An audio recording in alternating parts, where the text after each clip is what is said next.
never rests. Counting colors in the sky. What a thrilling time to be alive.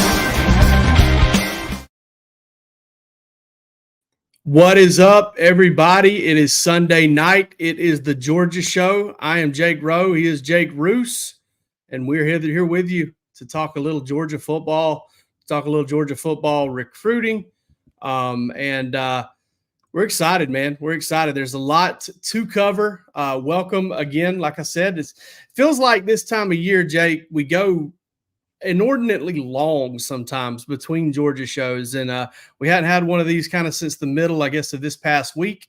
What's going on with you, man?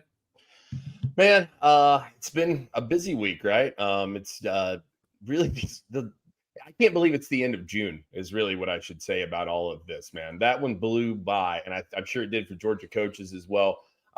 Commitment list looks a whole lot different than it did on June 1st, that's for sure. And your prospects moving forward do a little bit as well. So some big shifts, a huge month for Georgia on the recruiting trail. No question about it. We saw it kind of last summer as well. I think it was a little bit more July focused. And I got to tell you, I think we got another big one on tap this month. No doubt about it. We're going to talk about kind of what could be coming as far as commitments now that we're ending this month.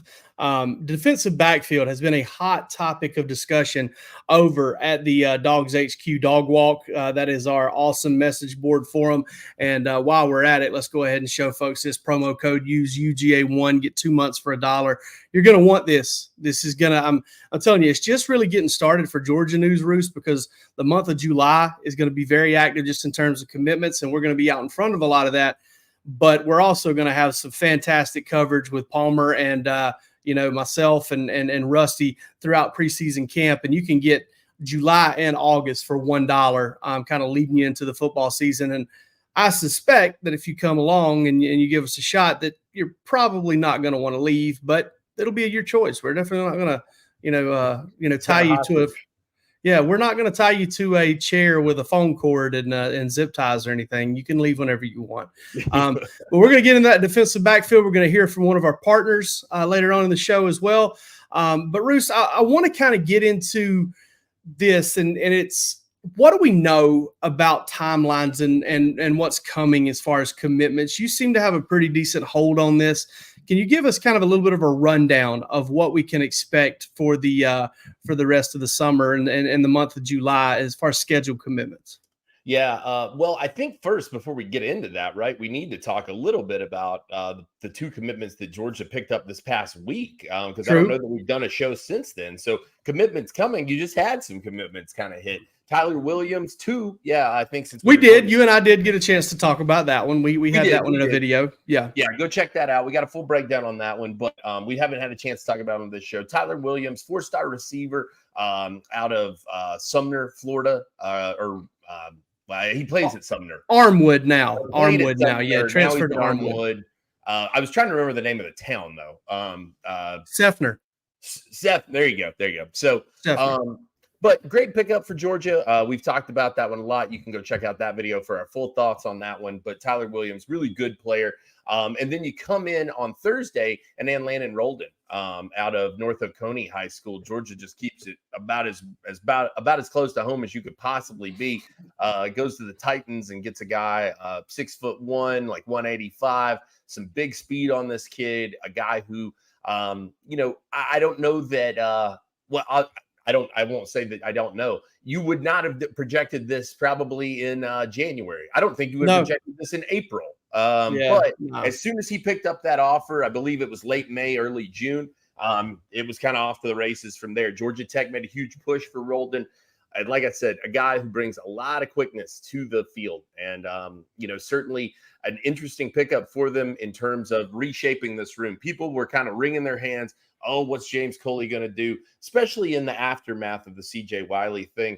Georgia comes back, 2 wide receiver commitments on the week. And both of those guys I really like. I think that they clearly very much like, and really kind of sets the stage for what's to come at that wide receiver position. They can be pretty selective now moving forward with that group if they want to take a 5th guy. And I'm sure that, the door's still open for a guy like CJ Wiley. We'll talk about Travis Smith as one of those upcoming commitments. But there's some stuff coming down the pike. You saw over on Twitter, and it's made its way over to the Dog Walk as well. Steve Wiltfong with a prediction in for Georgia to flip Shamari Earls. Don't really have a timeline on that just yet, but really interested to see how that one kind of plays itself out. South Carolina commit right now, a guy who came in on his official visit, and it sounds like really wowed Georgia with his ability, his size, and just a lot to love there. So, you look at that one, you look at, there's a couple of them coming up, man. The month of July is kind of littered with them. I guess the big one that you would be looking forward to next, Julius Holly, you missed out on. He ended up with Michigan, which was not totally surprising, I don't think, but kind of sets the stage for a later July pick. Bryce Davis, you're hoping you're still the team to beat with that one for sure. One of the top guys. July 2nd, Tavion Wallace will make his decision. I'm assuming that's going to be Florida State as of this moment. Things have been trending pretty well for the Noles there, but definitely a guy Georgia would love to have. But I think the Noles just kind of have asserted themselves there. Looking forward, like I said, Travis Smith also in the mix later this month.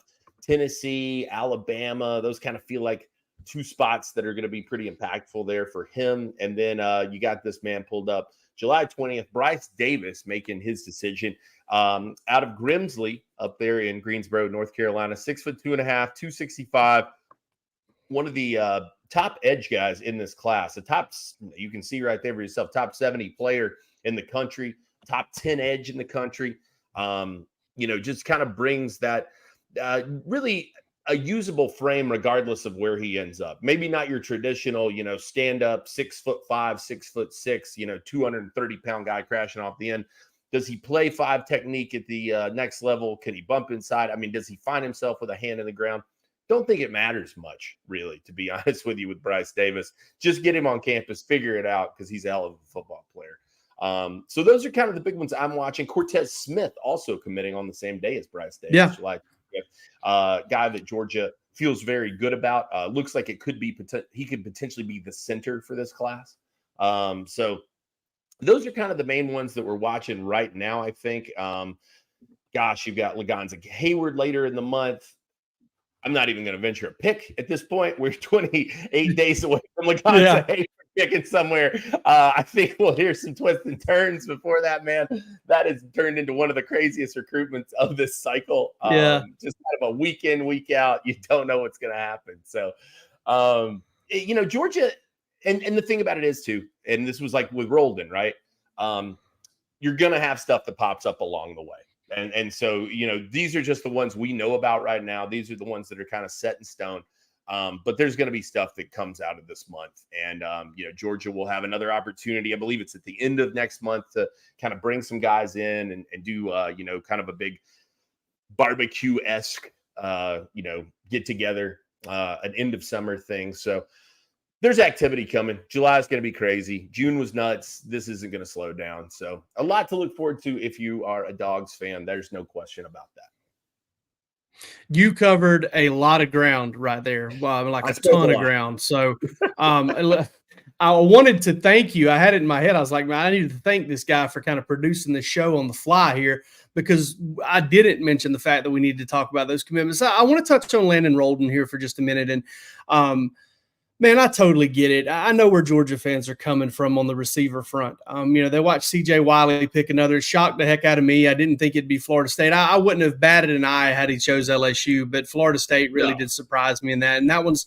definitely not over. I love the addition. I love the addition of Talon Taylor. I think he's a phenomenal football player, and I love that earlier, summer addition of him. I think Tyler Williams is a fantastic player, and I think he's got a lot of really good football ahead of him. I am really intrigued by Landon Roldan because Georgia got a chance to work him out twice. And as far as I know, the only other place, and something I want to say here, most of the Georgia fans out there that are critical of this staff and critical of Mike Bobo as offensive coordinator or whatever, they think Georgia should have went to Buster Faulkner. Well, guys, let me tell you something real quick. Buster Faulkner saw this kid in person, and Georgia Tech went all in for him. Okay. Yeah.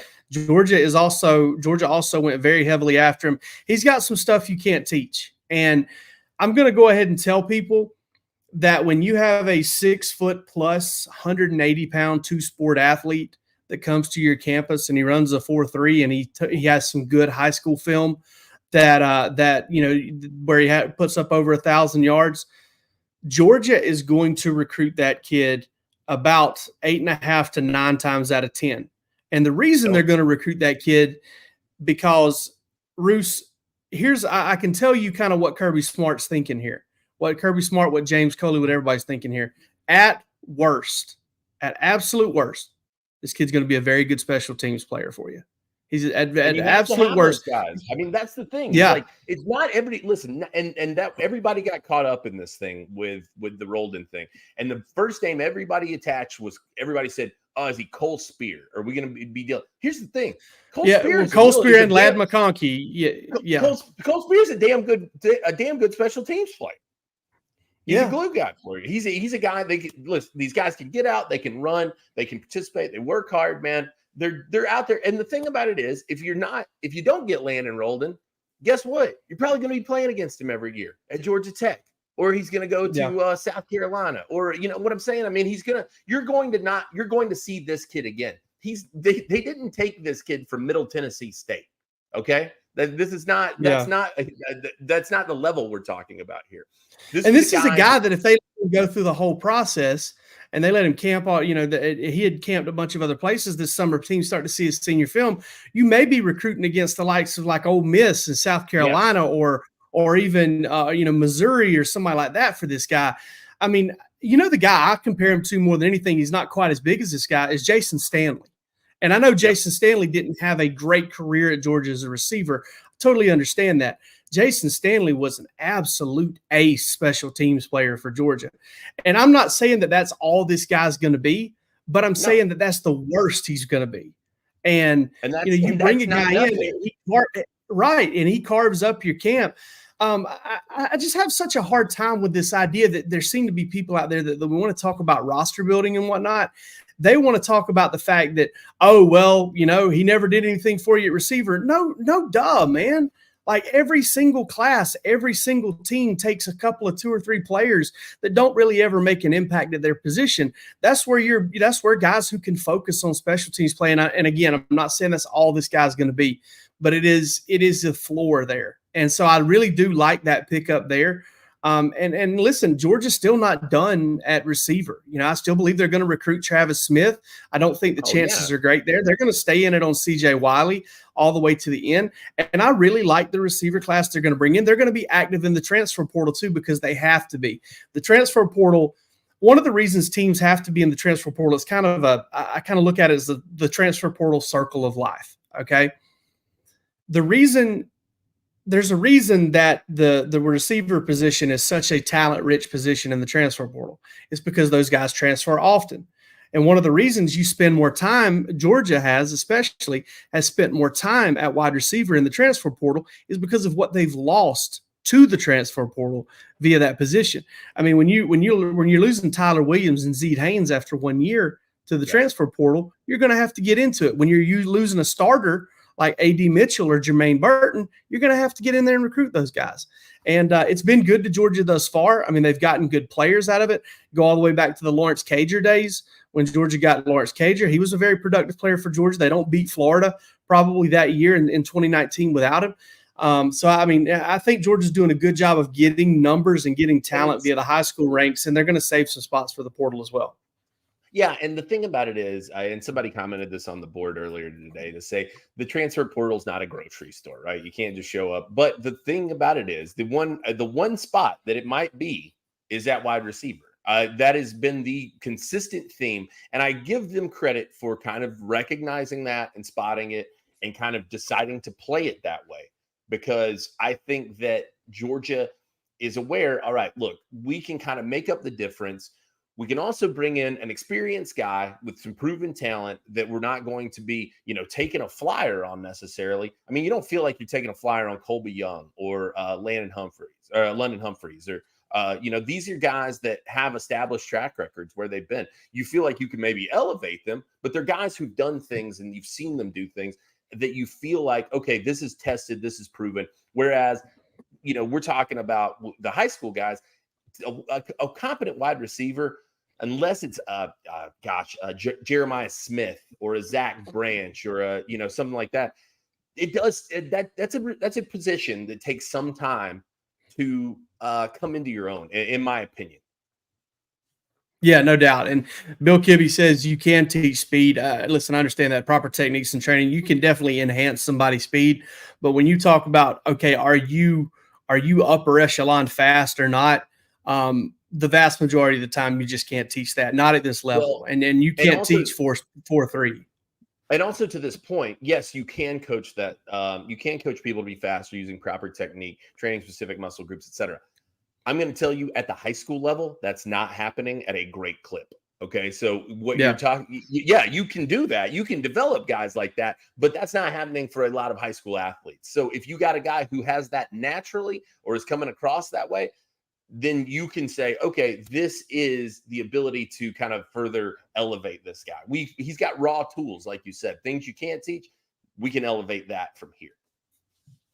Hey, Bill, we appreciate the thing. I don't know. You said you're being sarcastic here. I'm kind of lost on what you're being sarcastic on, but we really do appreciate you listening. I don't disagree with you, on the whole. I just think there's a certain level of speed, and I think coaches will tell you this, that, when you start to look at the fastest of the fast, they've usually got it or they don't. Strength in a lot of ways is the same way. When you start talking about guys like Micah Morris who move people and move weight like it's their job, you typically can't teach that either. Like you kind of either have it or you don't. You can just kind of enhance what's already there. Jake Roos, for example, one of the strongest individuals I think that's ever been created.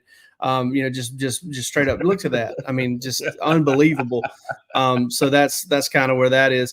I'm really excited, Roos, about this month. Before we move on, what's going to happen this month that we just don't see coming? Because it happens every single month. And I know everybody's going to want to say, there's somebody out there that if we open this bad boy up for questions, they're going to be, what surprises do you see coming in July? Well, if I saw him coming, they wouldn't be surprises. That right there ranks up there with every time we write an insider notes or a Rusty's ramblings or something over at DawgsHQ, and somebody's like, hey, well, what are we hearing about this guy? Brother, if I heard it, I'd tell you. So that's kind of where that is there. But either way, it's going to be fun to follow this month. I think it's going to, like I said, we've got this calendar. We've got this calendar piece that Jeremy Johnson did for us.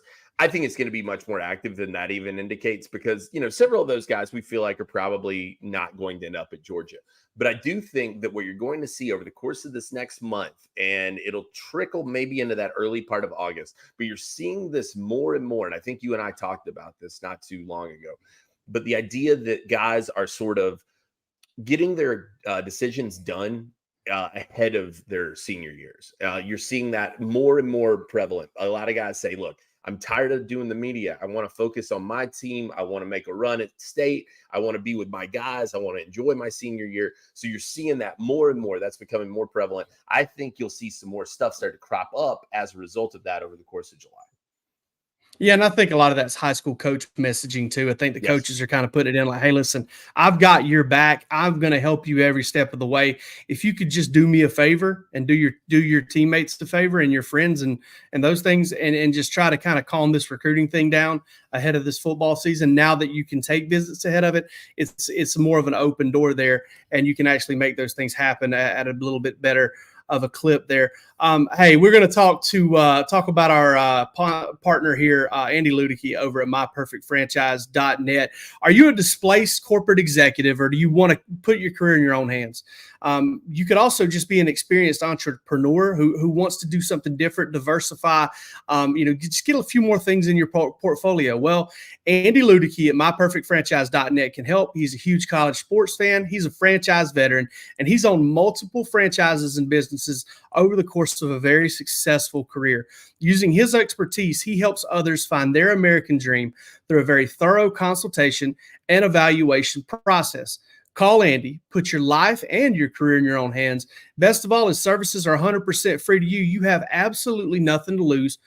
Just call him and see what he's got to say. And, based on what we know about Andy, I think you'll really like what you find out. Find your perfect franchise over at myperfectfranchise.net. Now, Roos, we've hit on this a little bit thus far. But let's talk about the defensive backfield. And I'm going to call myself out here a little bit because, you're watching Alabama recruit defensive backfield. Alabama's recruiting at a really high level in general. And I think Kalen DeBoer is really answering some questions. Oh, by the way, Georgia's also recruiting at a really high level. It's not like anything's really changing there. But Alabama's recruiting at an extremely high level. And, one of my things has always been like, hey, Georgia's trying to sell ice to Eskimos as far as, defensive back recruiting because of what they recruited. Alabama landed 3 5-star cornerbacks last class. They just got Dejon Lee, who's also a 5-star cornerback. So they're recruiting it. And listen, Georgia has done this too, right? Georgia backed up that 2022 class with that 2023 class, that 2023 class with the 2022 class. The 3 straight, 2022, 23, 24, all just killer defensive back classes. Yep. I think that what Georgia's dealing with in the defensive backfield is not just, recruiting against last year's class, but when you look at Georgia's roster, I think one of the things that's hurting them outside of the fact that the state is down, the state of Georgia is a little bit down in the defensive backfield. But I think that you're recruiting, rather than recruiting to the unseen 5 stars from this past year's class, Georgia's got that. They've got sophomores, redshirt freshmen, and guys that are juniors, all sorts of guys with eligibility coming back that are entrenched as starters. And you're watching, if you're sitting there thinking about, if you're Dejon Lee and and I think this probably went into like a relationships and stuff thing, but if you're Dejon Lee and you're looking at Georgia and you're sitting here thinking, hey man, Ellis Robinson's the #1 cornerback in the country. They just signed him and he might not play this year. In his first year at Georgia, he might not have a role. Well, that's something I feel like you kind of consider there. No, well, if you want to look at it that way, they signed 4 defensive backs, I believe it was, in the last class. Of that group, I believe Andre Evans was the lowest rated, and he was a fringe top 100 guy. So, you're talking about 4 guys, top 150 players that are probably going to have to sit for a year. And that people because of the way they recruited in 22 and 23, which were also just, Georgia had a 5-star transfer out of the 2022 class immediately in Jaheim Singletary. Yep. Yeah. So, the opportunity, look, and again, we're not making excuses for it. In fact, I'm going to go ahead and call him out on something. Missing on Tay Harris is something that's a mistake. Yeah, that's going to come back to bite them. I'm going to be shocked if we're not looking back in a couple of years and we're saying, there's this thought that what Kirby Smart does is infallible. And I don't necessarily think that. I'm one of these people that's kind of like, hey, one, you've got no choice than to trust Kirby. So for folks who say, hey, I trust Kirby, you got no choice. You're not going to do anything about it, brother. I'm sorry. You've got no say in this. Number 2, he deserves for you to trust him because, I don't know, they probably get it right 80, 90% of the time. So, but this is going to be one of those examples that I think the folks that want to be critical and do that, please do that. Do it respectfully, and we'll discuss it. I love those discussions. But I think Tay Harris is going to be one of those examples like, hey, listen, they don't always get it right. They screwed it up with Tay Harris, and I think they screwed it up with Tay Harris. Yeah, and here's the thing. I'm not going to put that one so much. Somebody on the board earlier today suggested, this was a strike against the new guys. I'm really not going to put it so much on them. I'm going to put it more on the transition team in between. Well, I'm going to put it on the head coach because there's $13 million there, and he's not perfect, and I don't expect him to be. No, what I'm saying is if we knew what we knew now, if they knew what we know now about Tay Harris, and they didn't pick up the slack once Fran Brown was out the door, and they said, just fall to the wayside, whatever, no big deal, then I don't necessarily put that on Dante and Travaris Robinson out of the gate. Nah.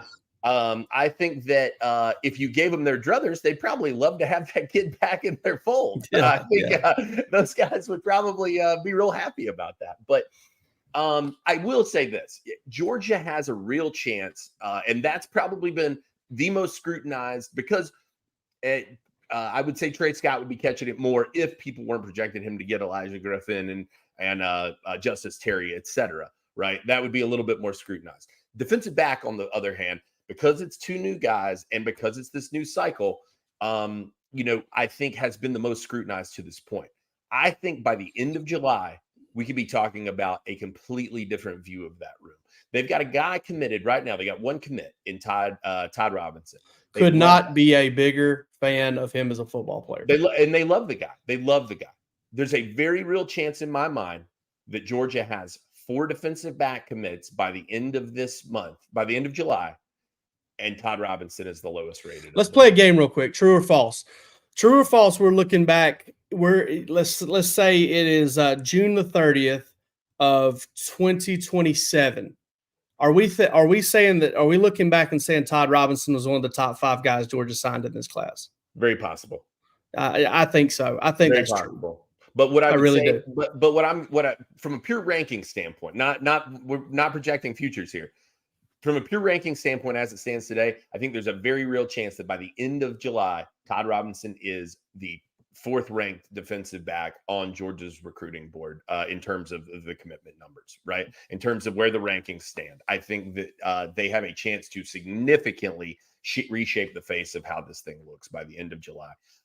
You've got Rashad Johnson is a guy. We didn't even talk about him as an upcoming commitment, but he's set for, I believe, July 14th now. Yeah. Georgia heavily in the mix there for the safety position. Then you look at another guy out there in Jalen Morgan out of Tennessee, that Murfreesboro area. Came in really quiet. Georgia paid him a lot of attention during the evaluation periods. They spent a lot of time on him during the evaluation periods. And I believe somebody said, and I don't think they're real off base with it, that's a film that gives you shades of Javon Bullard. It does. He's a very, very big time star prospect, in my opinion. Yes. Yeah. Got the right size. He's got speed. I mean, to me, he looks like he can play all over the field, dude. I mean, you're talking about corner, bump out a corner. He's got the physicality for safety. Can he play that star position? That would be ideal. He looks like he'd be a great fit there. But you've got a chance, like I said, here to reshape this by the end of July. And I think that they will. I think that that's a real shot. We talked about Shamari Earls as a guy that they feel very good about. That's a big son of a gun right there who can absolutely move, buddy. And so you talk about what they like there. And I talked to, and I bring this name up, though I know a lot of people will probably give me shit for it. Scott Schrader from our Southern Cal side. When we talked about, love you, Scott. When we talked about Dante Williams and what he likes in his corners, he said, look, he likes a bigger bodied guy. He wants a bigger frame on his dudes. Shamari Earls fits that to a T, man. Like 6'2", like 200 pounds. I mean, he looks great. Looks like a beast out there. So, they've got a chance to really kind of take some of that heat off of themselves by the end of this month. And I think they get it done. I think people are looking at this Georgia defensive back class by the start of fall camp in Athens and saying, all right, I can live with where this is headed. What about Ben Hanks? Is there, what do you think? Do you think Georgia's still falling in there? Yeah, I'm not writing Ben Hanks off by any measure, but Ben Hanks is a Florida legacy, right? Yeah. I mean, it just kind of is what it is in those regards. In the way that it almost feels like he's a Florida legacy in the sense that, and I know we're not dealing with Sam Pittman here, but it almost feels like there's some parallels that can be drawn to Cade Mays there a little bit as far as the legacy things go, Exactly. Like, is this, could you get him? Yes, maybe, probably. I wouldn't. Like I said, Georgia might even be considered the favorite in the eyes of some right now. I just wonder over the long term if that's going to stick, right? At some point, do all roads lead home? And I mean, it doesn't always work out that way. CJ Wiley's a great example as it stands today.